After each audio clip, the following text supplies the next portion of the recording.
Change is a pretty cool thing. We all experience change as we go through our life, and this video is going to represent a change in my opinion. After thinking about it for a long time, I was thinking about Smith & Wesson versus Glock. Is Glock still king of the hill? No, they're not. Bottom line. And it's kind of hard for me to say that because I have a lot of gear set up for this Glock 19X. Doesn't mean I hate the Glock 19X. It's still really good. It's an awesome gun. Glocks, they make good stuff. But now I'm starting to look at, man, I'm liking this Smith & Wesson better. And looking at it objectively, I think the M&P, for many, many years, I should say first, for many years, people were saying, well, is the M&P the Glock killer? Is the M&P the Glock killer? You know, that's been a thing for a long, long time. I can say now, yes, I think they've surpassed Glock. Some people say I'm late to the party on this, but it is for a reason. This is a current M&P 2.0 right here.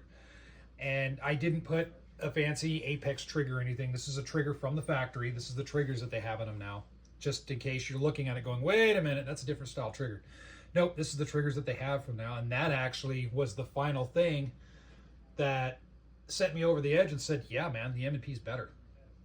So if we're comparing it, I wanted to compare it to a gun that's very like in handling, which I happen to have. It's a Glock 19X. And for those of you that haven't looked at a Glock 19X and an M&P side by side, they're almost the same as far as size. Just a little bit of a difference. The M&P has a slightly longer barrel, but if you put them side by side, it's amazing how close an M&P 2.0 is to a Glock 19X. And it kind of makes me chuckle at the people that say, oh, the Glock 19X is a weird design. Why have the shorter slide with the longer Glock 17 style frame? It makes no sense. You know, no one else is doing that. And I'm like, well, the M&P kind of is. Because that's basically what the M&P is. You can even see it here in the video side by side. They're almost identical in size. So comparing these two, and the Glock 19X, I should say, I think is the best model in the Glock family. That's why I have it. I really dig the Glock 19X. Awesome gun. But comparing the two, I think with the latest iteration of the M&P 2.0, M&P is finally taking the prize here. Some people might not think so, but I think it's blowing Glock away. Glock has a bad habit of they're going with what works, but they're not really changing anything. They're doing small changes here and there.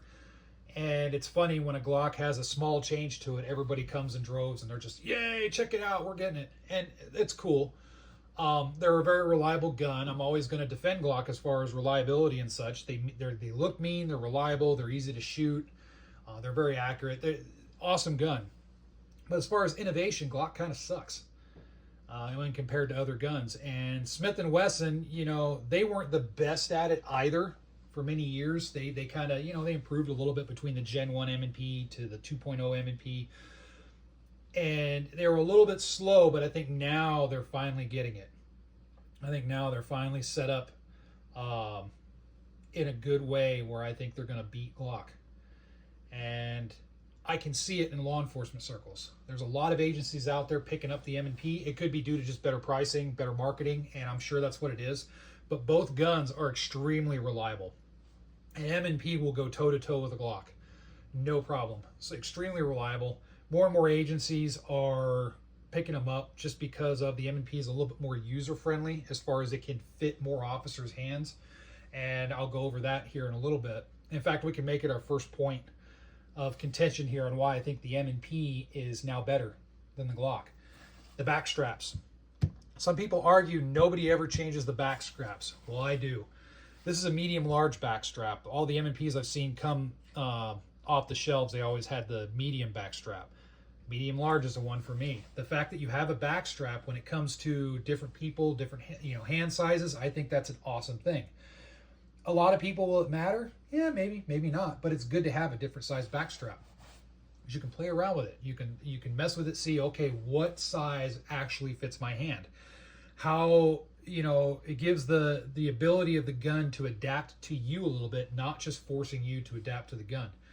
So back straps are awesome. Now, I know Glock does have the different back straps as well. I know you're going to be like, hey, wait, hold on.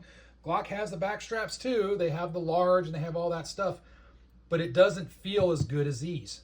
It really doesn't. They're there, they fit on the back, and they kind of work. And I used one for a while because, you know, when I weighed a little bit heavier, it seemed like I started getting slide bite because my hands were getting fatter.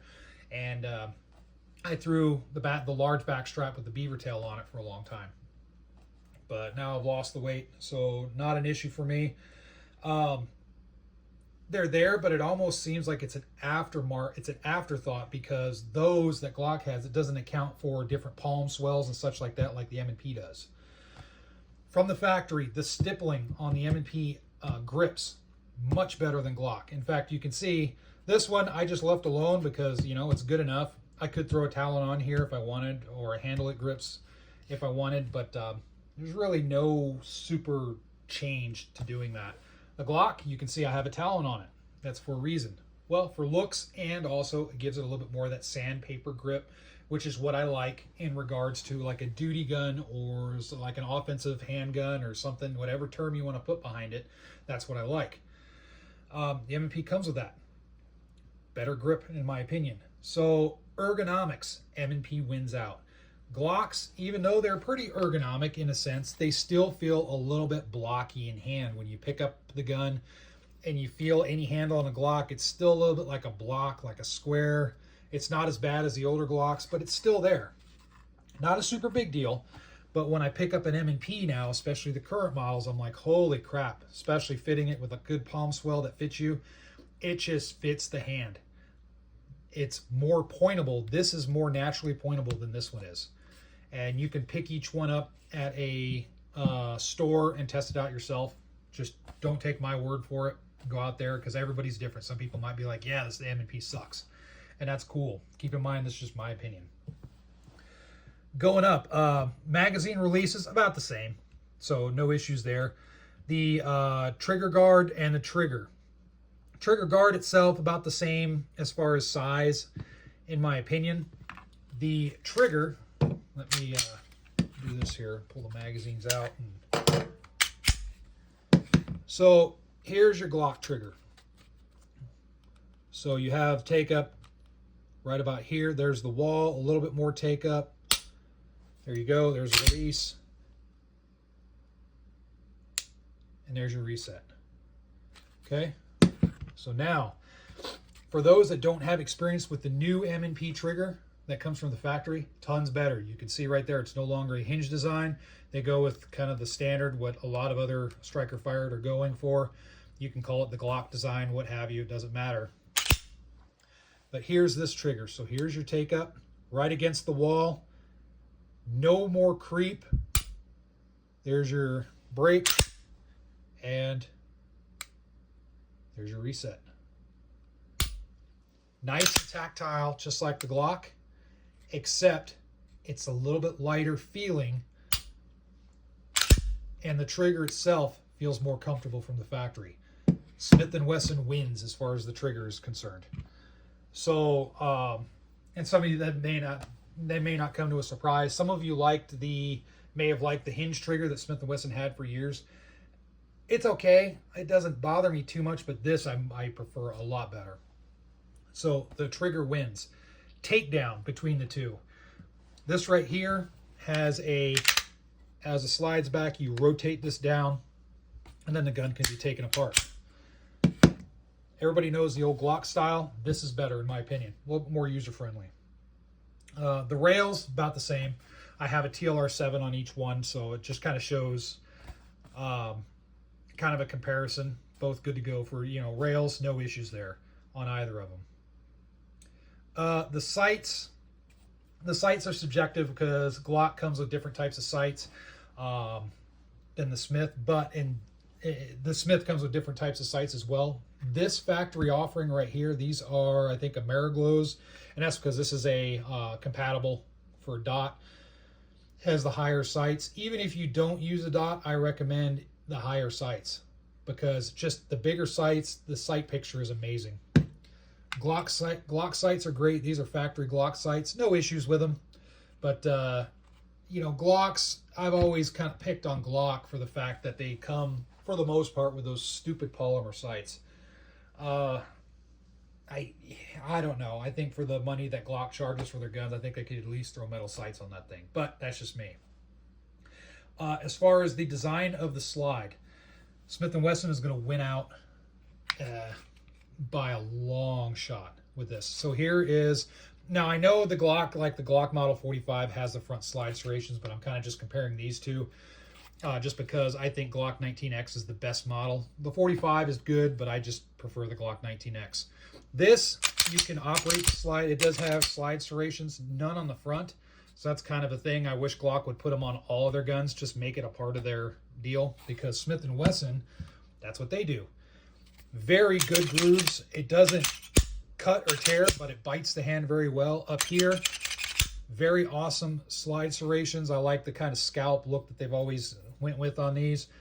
They've improved. It used to be just right here on the front, on this ridge right here is where the serrations were, but now got serrations over the whole front face, so you can come up and do pressure checks, all that good stuff. Come back here. Another thing about having these nice metal sights is you can hook the rear sight very easily.